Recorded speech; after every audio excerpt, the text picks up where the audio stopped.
Yes, we're live just now. There we go. Yes. All the stuff I said before was no one's business. I was saying, How was your weekend, Kevin? Did you get a lot of trick-or-treaters out there in Ann Arbor? No, we get zero because I live on 5 acres. My neighbor has 5 acres, and my house sits, half a football field off the road, so nobody ventures down my road. I don't know. I mean, I have this big circular driveway, and I guess I just give off that vibe of don't come here. You don't have any Halloween decorations up or anything like that either, right? No, we don't. We're big on Christmas though. We always have a lot of Christmas decorations, but no Halloween. Well, I wish I was in your. I wish I was in your boat, Kevin, because I think we had probably like 5,000 trick-or-treaters because of the house next door to me. There's buses in front of my house on Halloween. I'm like, oh, you got to be kidding me! Buses of people, like school buses, pulling up in front of my house, blocking my driveway. I'm like, you got to be kidding me! Well, you live next to a haunted house. What do you expect? Yeah, it took me about I'd say 3.5 hours yesterday to clean up all the candy wrappers on my lawn. Oh yeah, great day yesterday, guys. Well, I mean, humbug. I live in downtown Buffalo, and there were trick-or-treaters in our neighborhood, but it seems like the trend now around here is to have parties rather than have trick-or-treaters.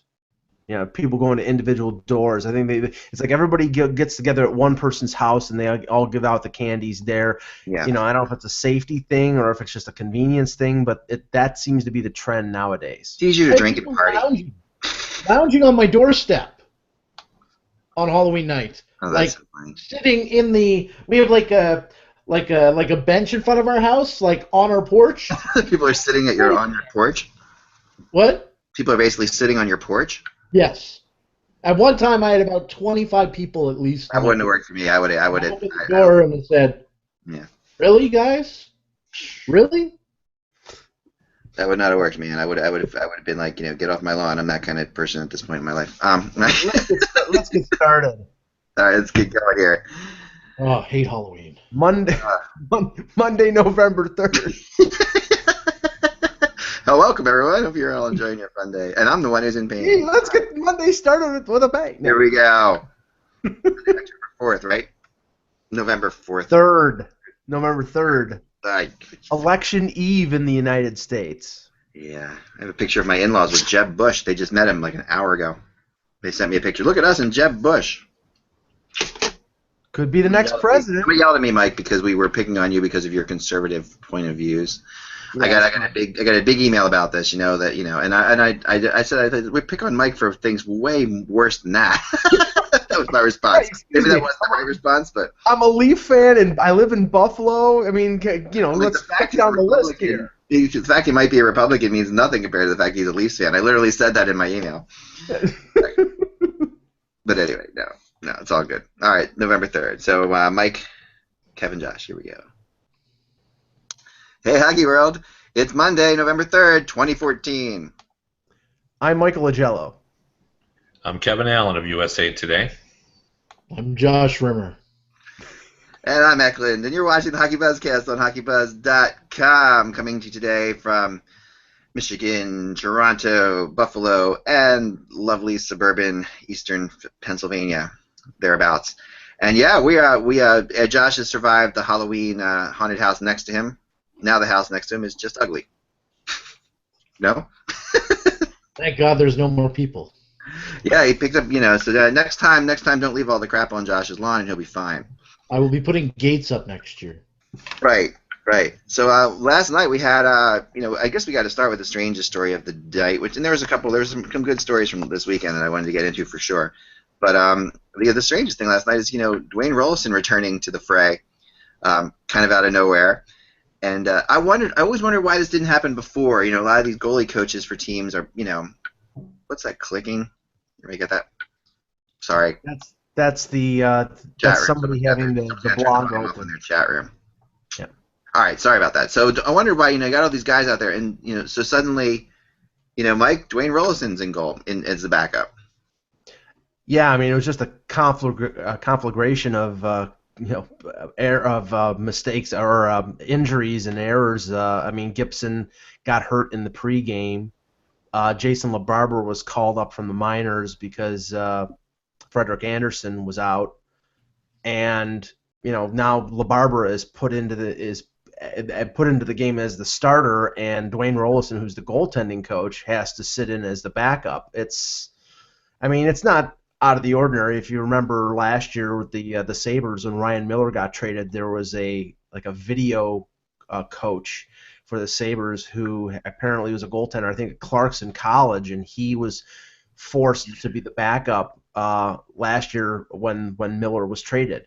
So, I mean, it happens every once in a while, and I can think of a number of different instances. But what would be very interesting is if Roloson had gotten into the game, but that didn't happen. LaBarbera seems like he would have been fine. Rolison's always been he's always been one of those ageless type goalies. Sure. But, back in the '80s, it wasn't the rules weren't so defined as they are now, which allows you to go out and recruit a goalie and bring him in. And I can't remember exactly the particulars, but I do remember the Gaetan Duchesne of the Washington Capitals, who was a hard-checking forward, was put on alert that he might be the emergency goaltender. I believe Pete Peters was in goal and got hurt, and the backup was not feeling well, and they didn't have anybody there. And so they were going to have to dress a forward. Now, as it turned out, it didn't happen. But I saw that this was in the 80s, and I saw this as an opportunity to do a story on who would be your emergency backup goalie if you had to dress someone on your team. I love this idea, who would be the guy? Yeah, so I went around. I happened to be on the East Coast at the time, and I do remember Mike Keenan was the coach of the Philadelphia Flyers, and it was his reaction, I think, that just made the story for me, because when I asked him the question, he stared at me like, that's one contingency that I never had thought about. And, he mulled it around a little bit, and he said, it'd have to be Brad Marsh. He's a good shot blocker. And I said, with or without a mask, because he wasn't wearing a helmet at the time. And but anyway, I don't remember all the guys that that I came up with, but most of the GMs that I called were able to come up with someone that usually it had been a guy that had fooled around in practice with the fans on a little bit or something of that nature. But I just heard a story on the NHL Network from John Garrett, who told the story of it was Pokey Reddick and somebody else were the goalies in Edmonton. I can't remember who the other goalie was. And they had some injuries and illnesses, and he was the broadcaster. And they hauled him and put him in the dressing room in case he was going to be the emergency goalie. And it was his contention that his official bio should say that he played for all the teams he did, plus the Edmonton Oilers, because obviously he had never played for the Oilers. And he never actually put the pads on. He was in the sweatsuit, and he said all they gave him was the sweatsuit. He didn't. You get the sweatsuit. That's it. He got the sweatsuit for a stand-in. He didn't get a day's wages or anything like that. So I mean, there's been a lot of stories through the years about goalies. Lester Patrick, of course, in the Stanley Cup final, had to go in, and there are other instances where. Sometimes they just didn't even have goalies signed. I wish I could remember the particular, but they ended up in a crucial Stanley Cup game. I remember they ended up having to just go find somebody and sign them from another league because they didn't have goalies available. So I mean, it's long been part of hockey tradition to have that emergency goalie situation. Yeah, I love this, and I think that see now the rule is if I'm not mistaken now, like if you have two goalies who get hurt in the game, you can go to a third goalie who was scratched for the game. Yes, you can. Yeah, if basically you could get whatever goalie you could find, but he has to have a contract. That caused the problem with Roloson last night, or at least that's my theory. I don't know exactly, but he's in management, and the professional hockey writers are here we go. NHLPA. The NHLPA. They don't want management and non-management mixing. So they had to sort that all out. That's why he. Yeah, his money's not going to count against the cap or anything like that. Right. So. Yeah. I mean, it's just a technicality that needed to be cleared up. Well, the one I remember from back in the 70s was Paul Whelan, who was the PR director for the Buffalo Sabres. One game, all they had was Donnie Edwards in goal. They didn't have a backup goaltender. Either the backup was sick or something. And Paul Whelan, who was the PR director, had been the practice goalie for the Sabres. He would go out, and if somebody had played the night before, he would go on and be the second goaltender. And they tried to sign him to a contract, and they couldn't get it cleared with the NHL offices, so they had to go without a backup goaltender in that game. Otherwise, Paul Whelan would have been sitting on the bench.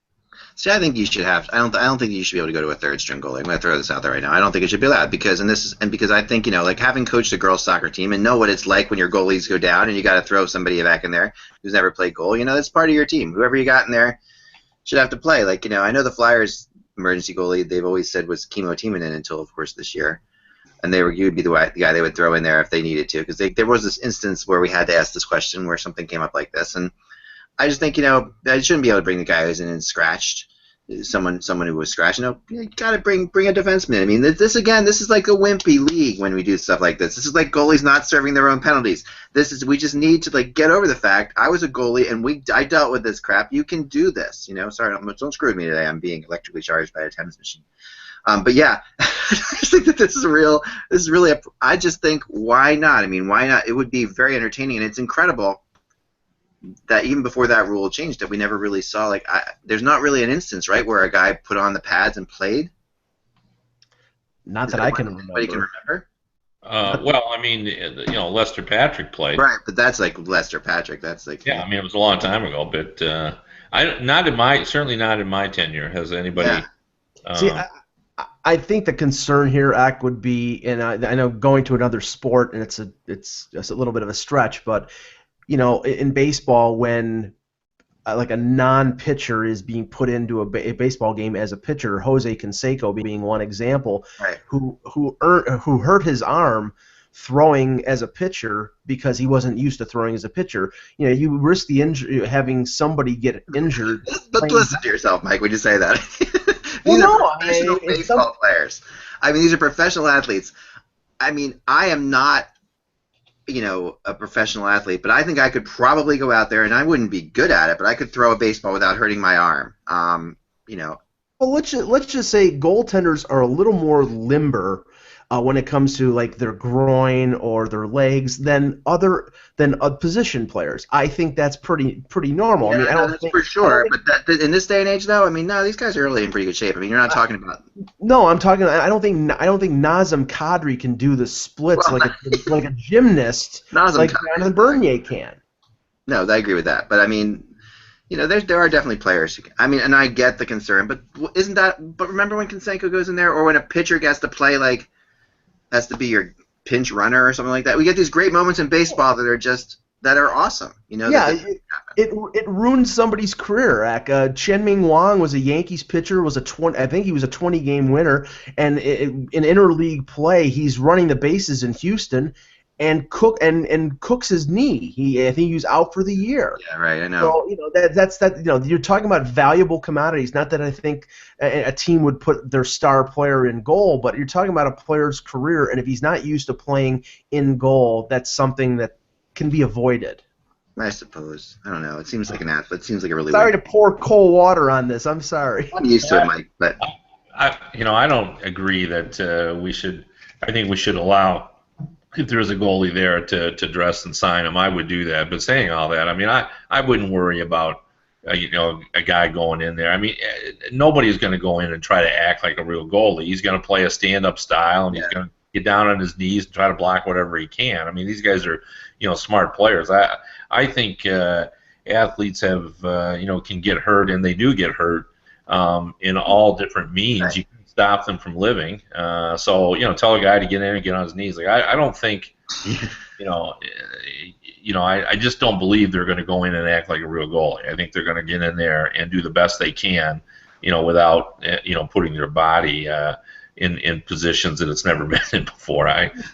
So I mean, we can't stop these guys from, they ski in the off season, they play golf, they get injured in golf carts. I saw a football player here in Detroit that tore out his knee jumping up in the air to celebrate a sack. Mm-hmm. Yeah. Just wrong. So Yeah.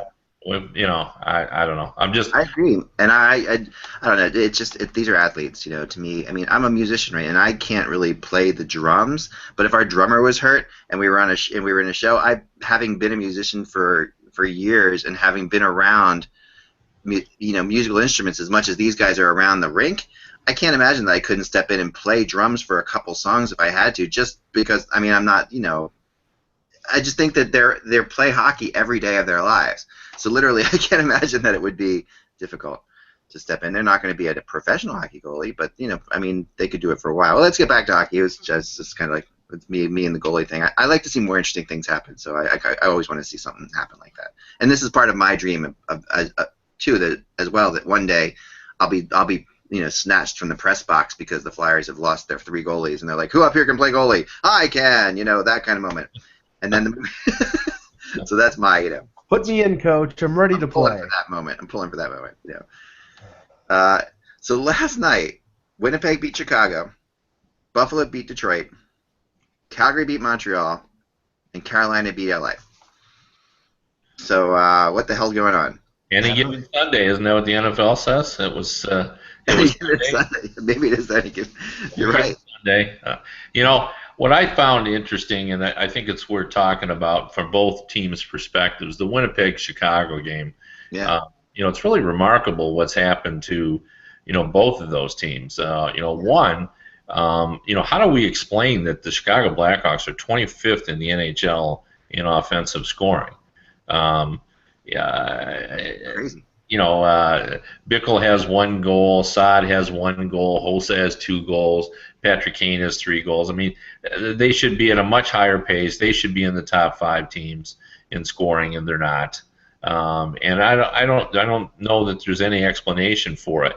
And then, how do we explain the Winnipeg Jets? And some people had them possibly in the, Eichel McDavid sweepstakes, and they've had 2 consecutive shutouts with 2 different goalies. I mean, Hutchinson played terrific last night, and Pavlik was good the night before. And in fact, Pavlik, I think, has given up like 5 goals in his last 4 games.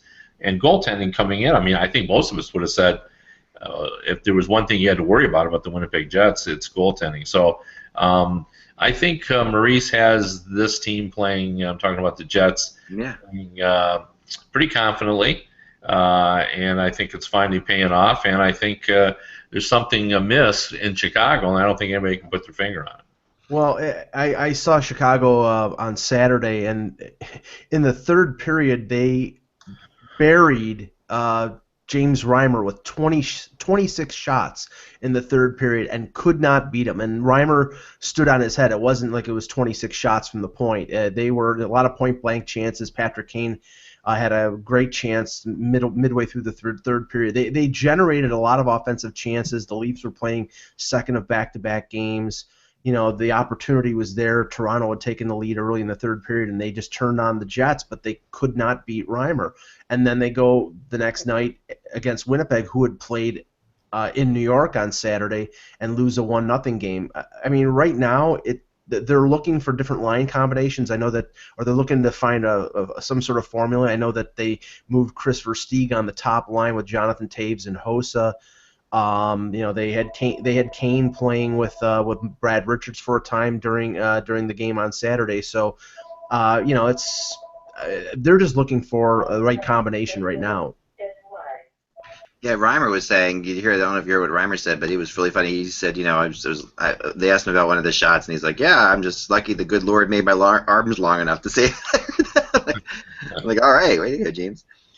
I mean, Toronto's goaltending, I'd be interested to get Mike's take on this, but Toronto's goaltending isn't going any which way that I thought it was going to go. I mean, I really thought this was going to be a year that Bernier would establish himself as a clear-cut number 1, and Reimer just won't let that happen.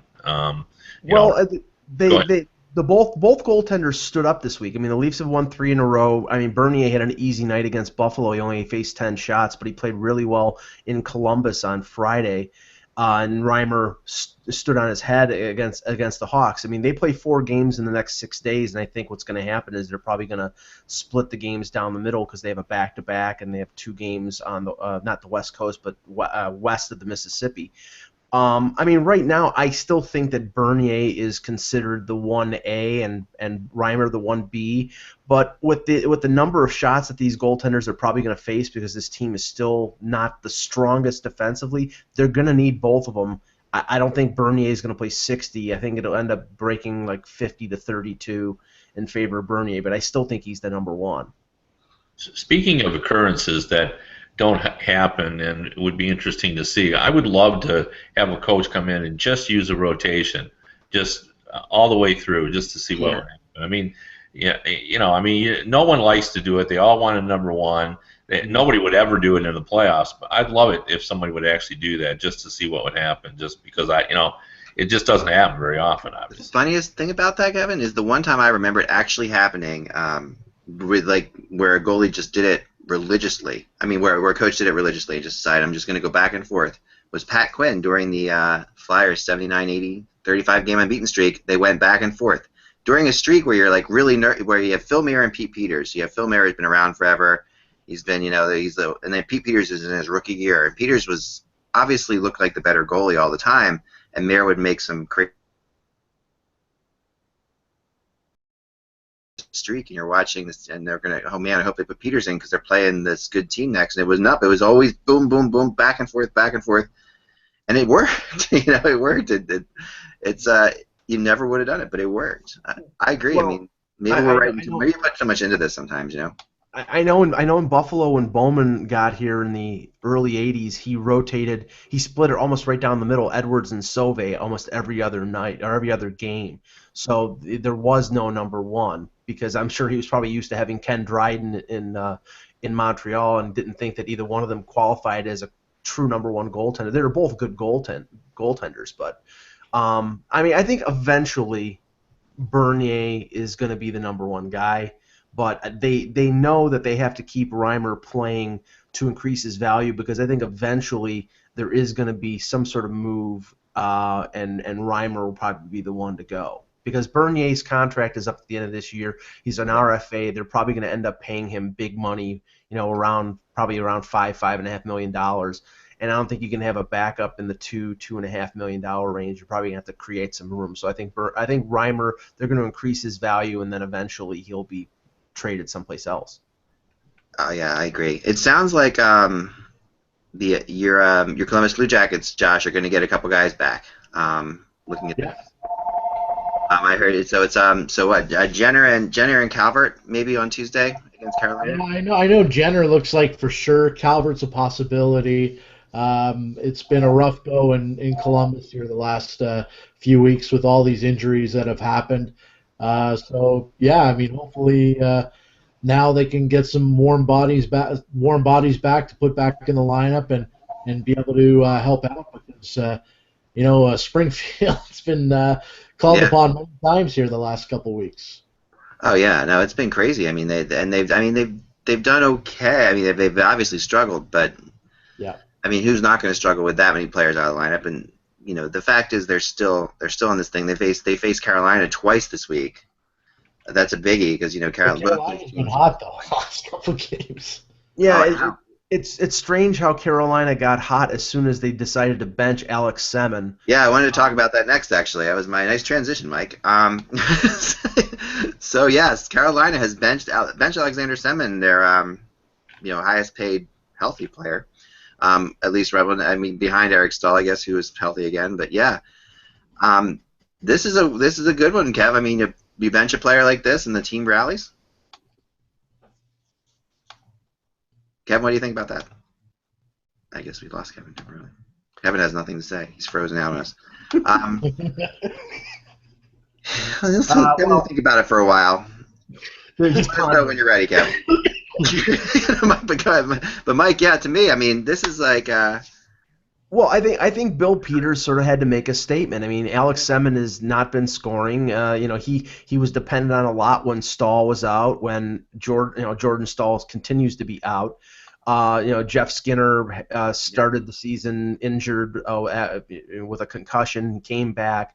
They needed Semin to stand up and do and not lead the team, but at least do what he can do best, which is score, and he hasn't done that. So I think once Skinner came back and Eric Stahl came back, and the team I believe was 0-6-2.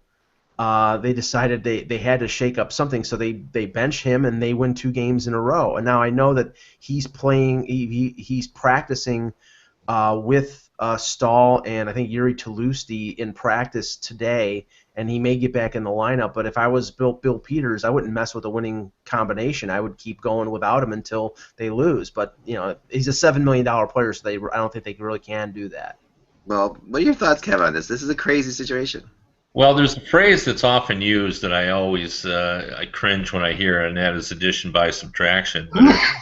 But in this case, I really think that's what I'm seeing here. I thought it was a good message that Semin obviously is not pulling his weight, and clearly they saw that it went beyond him being just snake bitten, and more effort was required. And by taking him out of the lineup and the success they had, I think that kind of sends a message. But I agree with Mike. I don't know that I would bring him back in so quickly. Why mess with a winning lineup? On the other hand, maybe he's learned his lesson, and he'll be flying around. I mean, obviously he's such a skilled player, but to me, the distressing thing, if you're the Hurricanes, is this is what happened in Washington. There was a lack of consistency of effort, and it was very frustrating. And now that he has this long-term deal, I'm sure there's concern about whether the effort is going to be there at all times.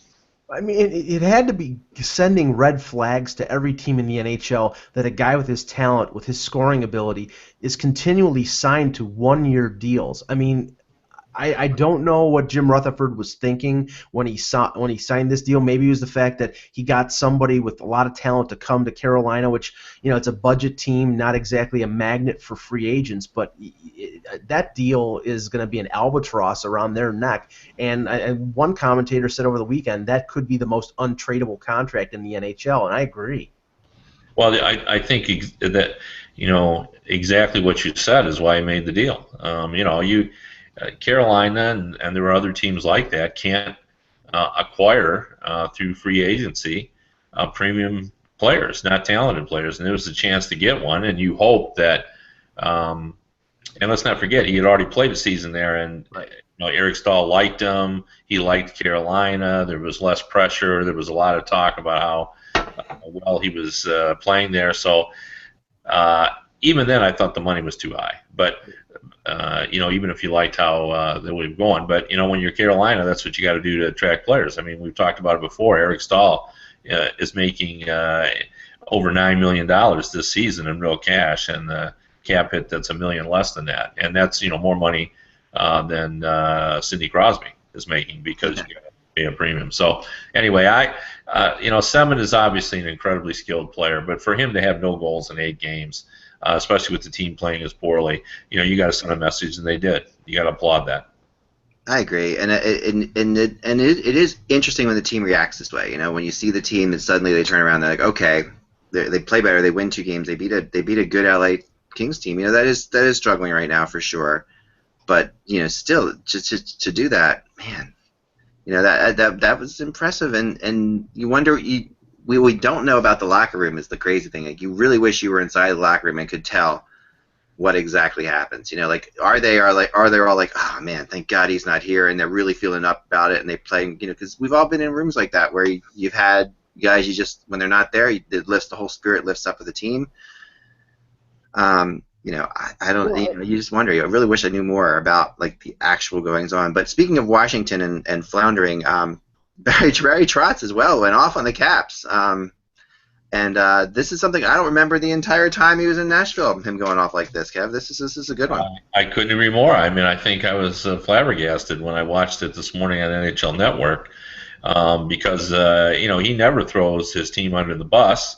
And, I mean, he really didn't even do it there. Basically, he just expressed frustration that, the team should put forth that kind of effort in a game like that. And, that was a game that they should have won. He knew they shouldn't have won it. But I think more importantly, I think he sees them playing the same style of hockey that he was brought in to correct. Right. They're being the same old Caps as opposed to playing the way that he, wants them to play. So I'm sure that was very frustrating for him. But I think that was a calculated move on his part. He's sending a message. I'm going to go public on this and say how dissatisfied I am with the way you're playing the game because it's not the way I want to play the game. Yeah, and this is a big concern. You thought, everybody thought that he would be able to make this team into more of a defensive team the way he had in Nashville. And if you look, some of the offensive totals. I mean, Ovechkin is leading the team, but the two big free agent acquisitions. Not that they're expecting a Brooks Orpik to score a ton of points, but Matt Niskanen, who was essentially brought in as maybe a point man or to generate some offense. He's got 3 assists in 11 games. I mean, they're not scoring and they're not playing particularly great defensively. So what exactly are they? And if you're not one type of team and not another type of team, then you're sort of floundering, and that's where that team is at right now. Well, 2 points on that. One, Niskanen's not going to get any points till they trade Mike Green because he's going to run the power play because he's better at it. Right. And secondly, I've watched that team a lot, and they actually have played better defensively.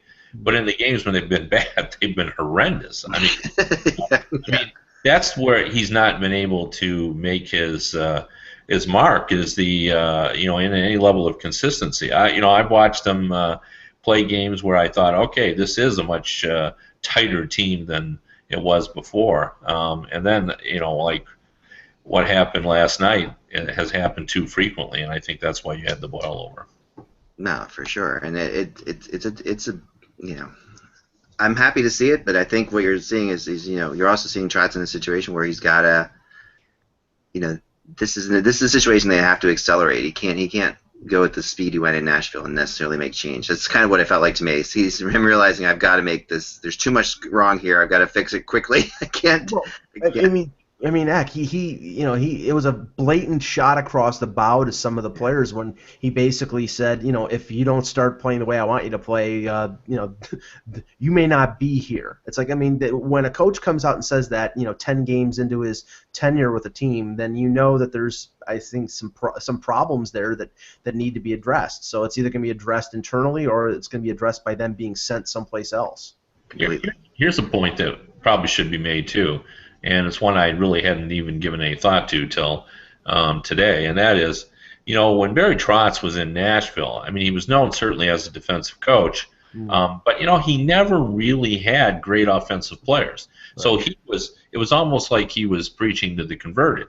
He was asking guys who really weren't great scorers anyway to concentrate more on what they can do to best serve the team. Right. Being highly competitive players. Now he's taking this gospel to a group of non-believers, trying to convert them. So it's his sermonizing. It just has a different kind of audience now, and maybe I hadn't thought about that before, but maybe I'll have to rethink how I view coaching because I've been critical of Carlisle because I kind of feel that the one thing a coach can do if he's good is to make the team better defensively, and I haven't seen Randy Carlisle do that in Toronto. Well, what if I'm watching Barry Trotz, who I have a lot of faith in, and he's unable to convince these guys to play a more defensive style? Maybe I would have to rethink my position on that. Well, go ahead, Mike. I mean, I've always been someone who, when it comes to a situation like you have a defensive coach coming in with a team with a bunch of offensive players, which Toronto has been for a number of years, it's not really going to work unless you bring in some defensive players that can, play the style that the coach wants to play. The Leafs are starting to turn around. I'm not saying that they're going to make the playoffs. I'm not saying that they're going to be at the top of the Atlantic Division or anything like that. But one thing that they did that was smart this year, they brought in a lot of two-way Western Conference guys like Daniel Winnick, like Mike Santorelli, Roman Polak, and those players have been very prominent over this last 3-game streak that they've had, playing a lot of minutes, scoring, playing two-way hockey. Leo Komarov, they bring back from the KHL, has played wonderfully. And if you get those performances, if you get players to buy into what the coach is selling, then you can allow your scorers like Kessel and Van Riemsdyk to play a little more fast and loose as long as you have players that can back them up. I don't know if there are players in Washington that can really back up what Barry Trotz wants to do, and that's why it might be failing right now. Yeah, I'm with you on that, and that's where they could possibly go. And David Leggio, do you guys see this? The Bridgeport Sound Tigers goalie.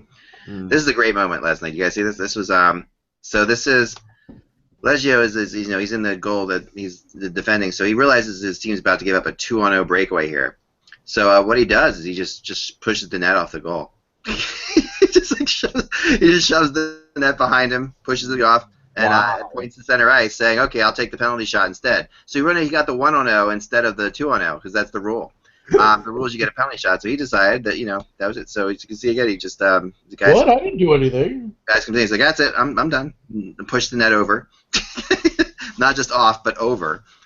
And then he stopped the penalty shot. So there you have it. Like a good Buffalonian, I believe David Leggio played for Rochester for a number of years. I believe he's from the Buffalo area, so very inventive thought from a Western New Yorker. Yeah, it's like but I guess a penalty shot that you can think about a little bit more versus a 2-on-0 shorthanded breakaway. I guess I'll take the penalty shot.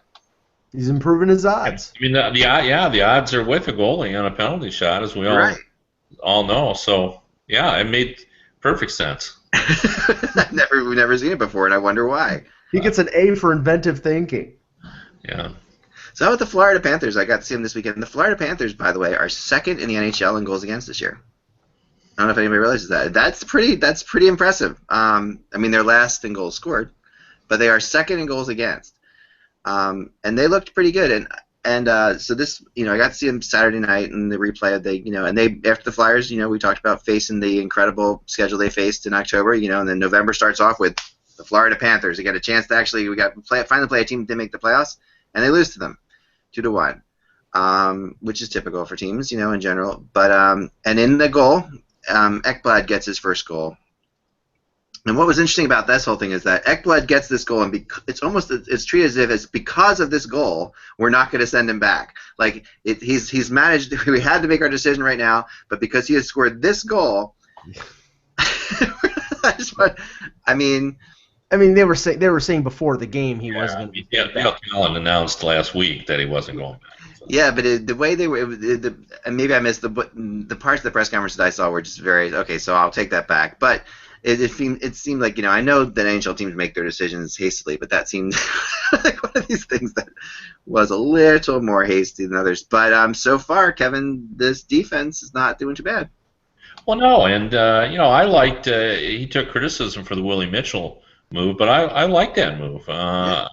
Everybody talked about how slow he was. Well, he didn't look so slow in the Stanley Cup final. He figured out a way to make it work because he's gotten older and he's been around the block. And Ekblad is a very smart young defenseman. Usually rookies playing on the blue line do struggle, but I've watched him a couple of times, and I think Gallant. Yeah, players are. This is another sort of cliche, but in this case, it's exactly what's happening. They're buying into what he's selling. He's a very likable guy.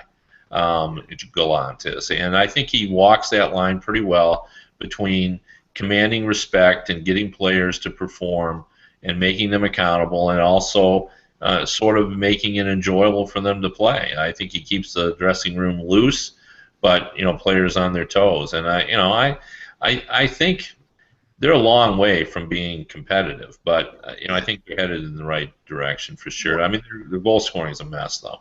It's remarkable that this team in 9 games they've earned points in 7 of 9 games, and they've only scored 14 goals. I mean, Right.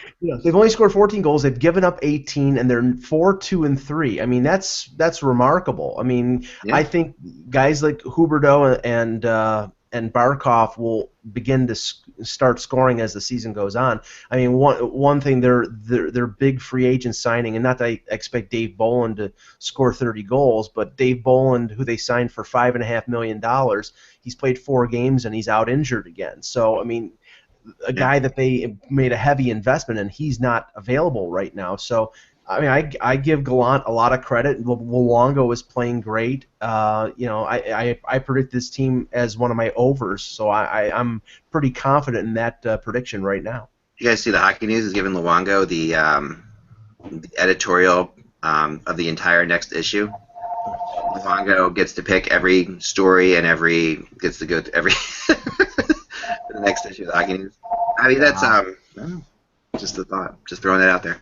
What while we're talking about remarkable teams, let's address the Calgary Flames too. Yeah. This is a team that nobody had any respect for coming in, and I think this is a situation where the coach has played a big role. I think Hartley's the perfect coach. Yep. And I think he's a guy that can get the most out of a team that, let's face it, a mediocre talent team. Yeah. And I think he's learned, too. When he went over to Europe and being out of the game, I think he's refined his coaching a little bit. I didn't think that he was very good with younger players when he was in either Colorado or Atlanta. And now, all of a sudden, it looks like Goudreau, he's done the right thing with him. He sat him out for a game. Yeah. I read somewhere that he's talked to him all the time, trying to help him adjust to the game. And now all of a sudden, Johnny Goudreau is becoming a factor for this team. And you look at their roster, and it feels like they're doing it with mirrors. It really does. They are. Well, they're getting really good goaltending out of Hiller. They're playing pretty solid defense. I mean, T.J. Brody, who they just signed to an extension, is leading the team with 12 points. And they're 5-2 on the road. I mean, I think there's some genuine talent there. I think they obviously need to add, and I think they'll probably cool down a little bit. But yeah, Hartley has done a great job, and they have they're everything that Edmonton isn't. They have a solid top pairing. They have a good goaltender, and they have 1 or 2 talented forwards, and they need to add to that. Edmonton's so front-loaded with offensive talent, but doesn't have anything on the blue line and doesn't have a solid goaltender, and that's why they're floundering right now. Yeah, I think they're the exact opposite of Edmonton. Calgary doesn't have much up front, but they got some hard-working guys, and but on the blue line, Giordano is an exceptional player, and Hiller was probably the best free agent signing of the offseason. And I have a question. Who's the more injury-prone of the 2 players, Taylor Hall or Joffrey Lupul? Lupul. Yeah. Joffrey Lupul, in since he was traded to Toronto in February of 2011, has been injured. Is now on the injured list for the 7th time. That's pretty good. That's like 2 years. No, it's not pretty. It's not pretty good. It's pretty bad, actually. It's impressive, I think. That's something. You're absolutely right, and I'm loving Calgary. I'm also thinking Nashville is still remarkable. I mean, Nashville is also they're another team that's kind of. I mean, they go into Vancouver last night and win, and everybody said they're just taking their wins against the East. Nashville's still. I mean, they're crazy competitive.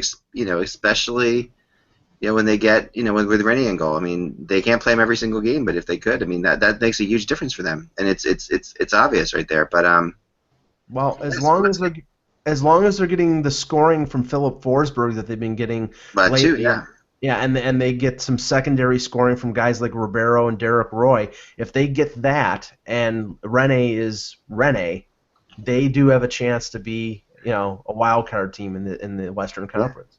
Only the Capitals had guys like Forsberg and Ribeiro. All right, so let's. So Josh, what's going on in the hockey world? Well, we got a lot of stuff going on, guys. Taylor Hall being injured on the weekend on Saturday when he crashed into the boards against the Canucks. as we were talking about on Friday, or maybe it was Thursday, about how well the Oilers have turned it around. Now, now it might be going the other direction again. As I told you, I would be selling when we were doing the buy-sell. Taylor Hall expected to be out 2 to 4 weeks. They've recalled Mike's favorite defenseman, Keith Ali from the American Hockey League. Also in that game, Kevin Bieksa suffered a really scary eye injury, but GM Benning saying it's not as bad as people are reporting, so I guess that's a good sign. Been a lot of eye injuries. Only those people reporting were getting information from the team. Good. Boston Bruins coach, Bruins coach Claude Julien classified center David Krejci as day-to-day Monday after the Bruins practice at TD Garden. Yeah. Krejci was a late scratch before the game on Saturday. Is it Krejci or Krejci? I've heard two different ways, by the way, of Krejci. Sorry? David Krejci. That's what I thought. David Krejci. Julien remained mum on whether Krejci's injury is related to the one that forced him out for the first 3 games of the regular season. He still says that he will be day-to-day.